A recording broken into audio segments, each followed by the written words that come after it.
Nightmare night. Nightmare night. Oof, I need a video. I need to do something. Why did I have to leave it so late? Huh?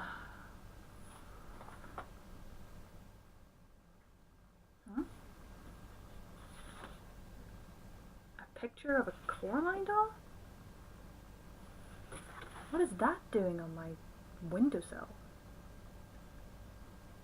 Coraline. Coraline. And I know just the man to help me out. But how to ask him? Ah.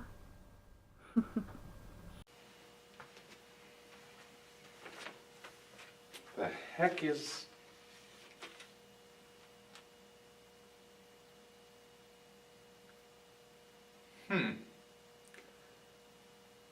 Hey, Snazzy. I think this is Midnight 29's unusual way of inviting us to review that Coraline movie.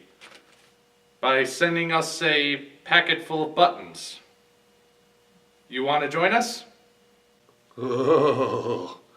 You go ahead if you want, but leave me out of it. Puppets creep me out.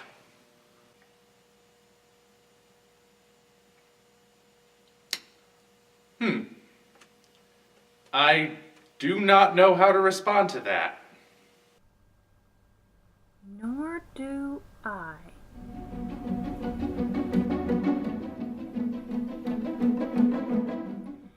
So, Coraline is a stop-motion movie based off Neil Gaiman's book with the same name. Although, I didn't even know there was a book when I first looked into this movie. This was the first major solo film to be produced by Laika, the studio that would later go on to make such modern classics as Paranorman and Kubo and the Two Strings, proving that stop-motion animation is not yet dead as an art form, despite ILM's best efforts.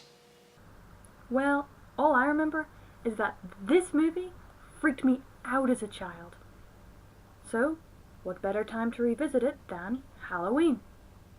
Let's get started. Anyone else creeped out already? Man, now I remember why I didn't like this movie as a child. The music at the very beginning is incredibly unsettling, especially with the other mother humming in the background. It sets the mood for the rest of the film. So after our incredibly creepy intro, we meet our title heroine, Coraline. Okay, can I ask why she's even trying to find the well? Considering she just got there, how would she even know there was one? I know they're setting it up for later, but it still feels a bit random. Well, it's not as random as when Ghost Rider shows up and plants this film squarely in the Marvel Cinematic Universe. I kid, of course. This is actually Wyborn, a character not from the original book, but instead created for the film to give Coraline someone to bounce off of, and also to deliver some much-needed exposition that would otherwise have been provided by the narration. Yeah, Wyborn is an interesting character, as he is the only one close to Coraline's age, though we don't know it exactly. So we see them bouncing off each other, building on Coraline's character, as well as getting some exposition from Wyborn.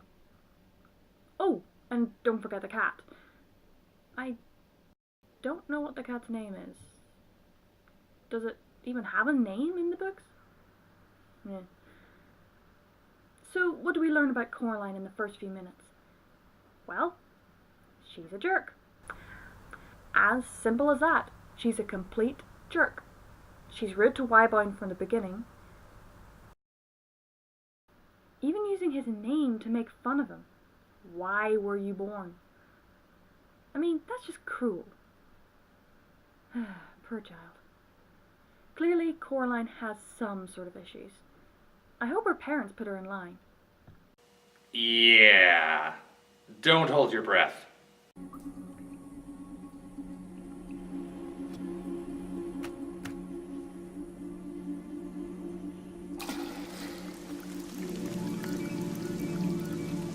So, dropping a stone makes it rain. Does that imply that everything has an effect? If it is, I love the symbolism in this movie, especially with how subtle it is. Done a well yesterday, Mom. Uh-huh. I would have died. That's nice.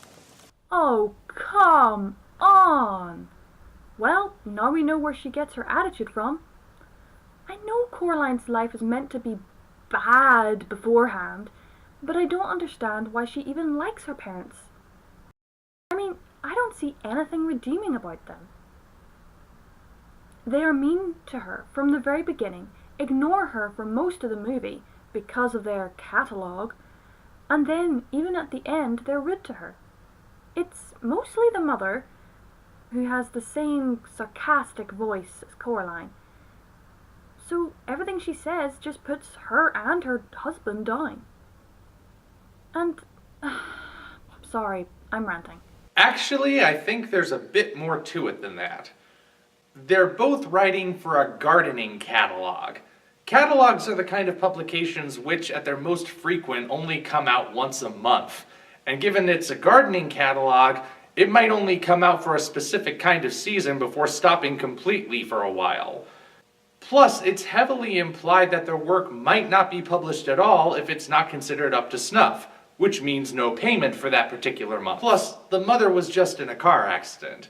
That means hospital bills, insurance bills depending on whose fault it was, possible court appointments. They're kinda strapped for cash right now. So of course they'd really be focused on getting their work done just to make sure they get paid. And that can lead to them being very stressed. Of course, Coraline wouldn't understand this because she's just a kid. What does she know about this sort of thing? Oh yeah, I forgot you Americans had to pay for medical bills. Well, did they have to be that depressing? We're supposed to want these characters to be saved at the climax, but these interactions don't do anything to make me have sympathy towards them. I have more sympathy towards the other Wybie and the other father than these two, and it's just tragic for them. Speaking of the other world, just look at the contrast in colours between these two. Colour is one of the things the movie definitely did right. The contrast is amazing. The real world is bland and boring, with washed out colours. Everything right down to even the parents is less interesting. The other world, however, is bright, colourful, exciting, or at least at the very beginning. But the result is that we are immediately drawn in, just like Coraline. Shall we compare the different characters, real world to fake? Sounds good to me. Shall we start with Wyborn? Well, we've already covered the real Wyborn, so what about the fake? Well, compared to the talkative, creepy Wybie, other Wyborn is calm, polite, and quiet. We never hear him speak, but he has a profound effect on the story. From telling the cat of the other mother's plans to helping Coraline escape, despite the punishments that he knew he would endure. And he endured the worst.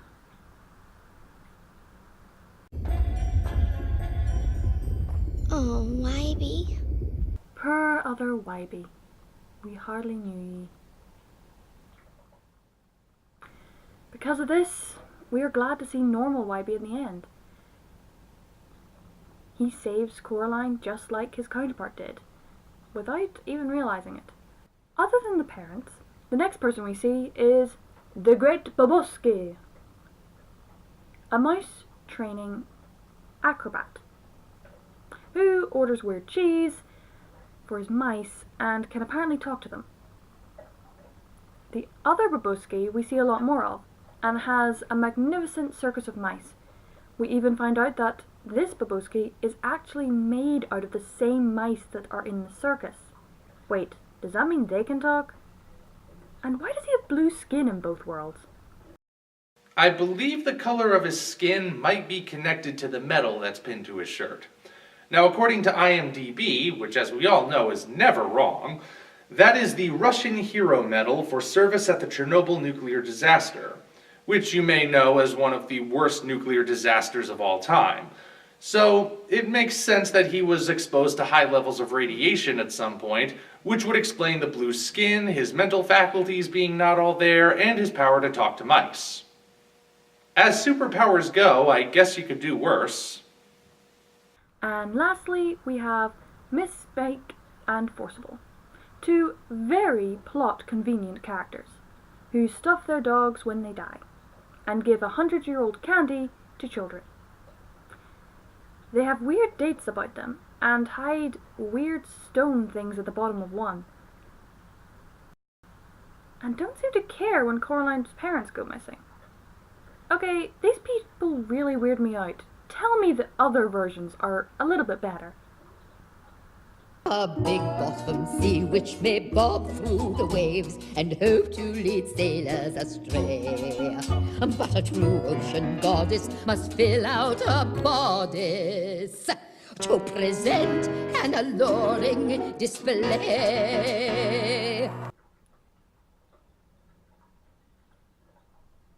Suddenly, sewing buttons into my eyes seems like a pretty good idea. Me first. Do you know how to thread a needle? So, yeah, other than this, short performance, we don't see much of these two till the finale, where they become some sort of taffy creature. I actually like that we don't have much interaction with them, as I don't see how they could have added to the story, and Coraline didn't really like them to begin with. Have we missed anyone? Ah, don't forget the ghosts of the other mother's previous victims. Oh, point. The ghosts. There are 2 girls and 1 boy, and one of them is the sister of YB's aunt.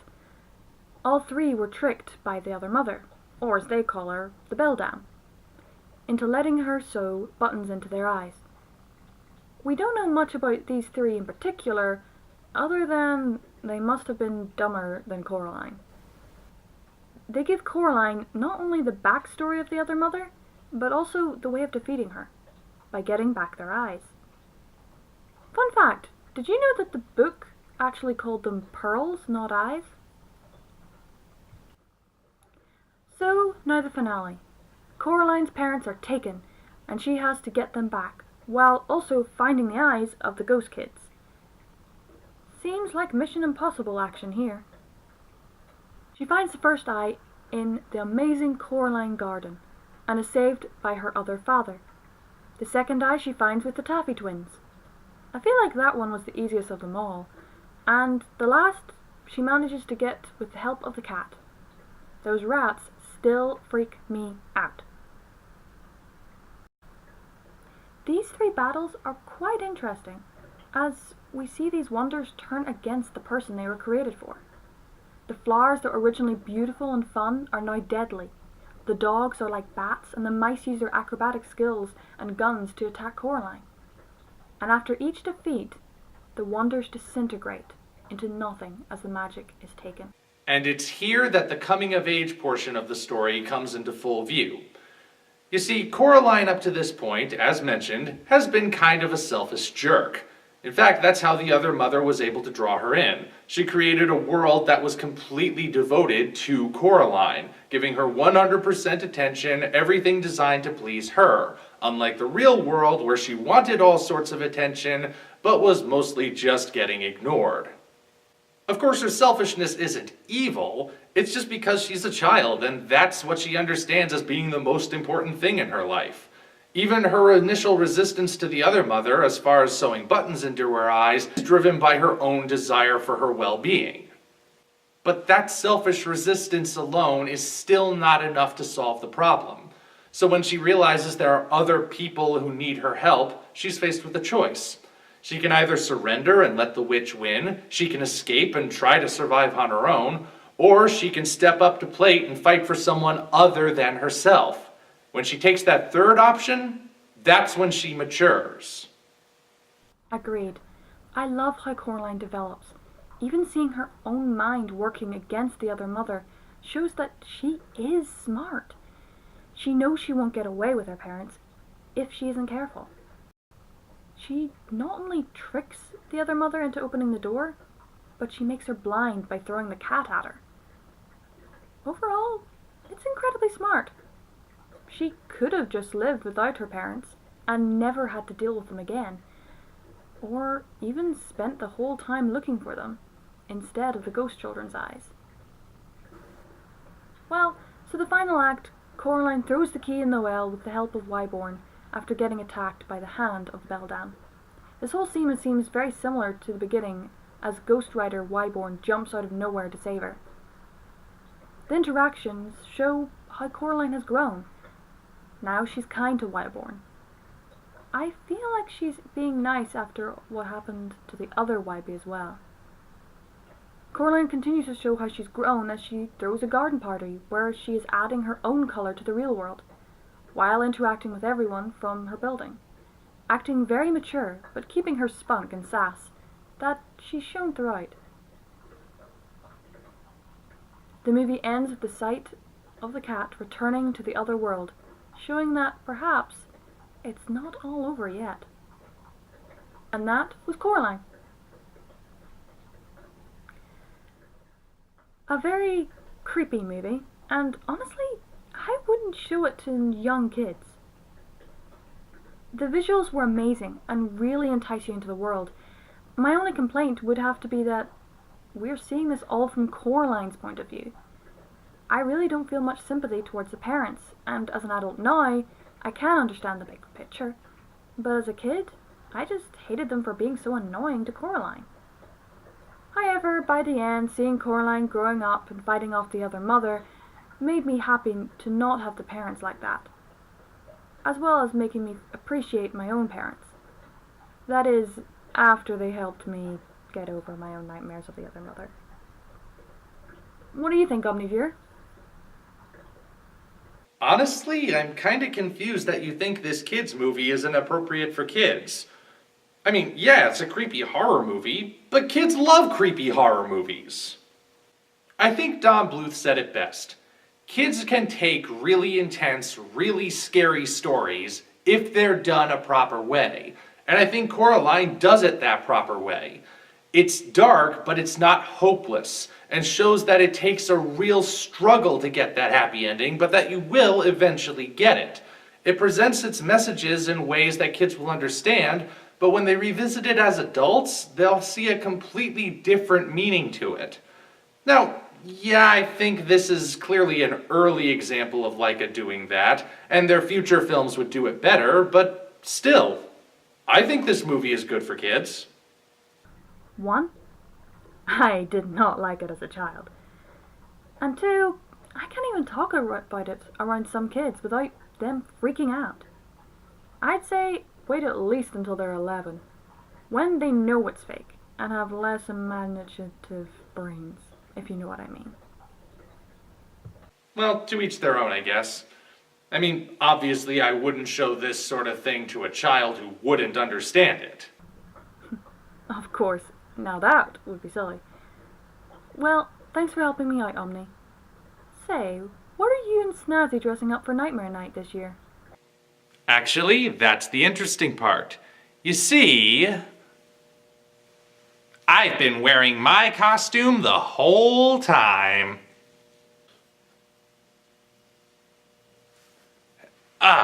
Let me tell you, those costumes cost a small fortune.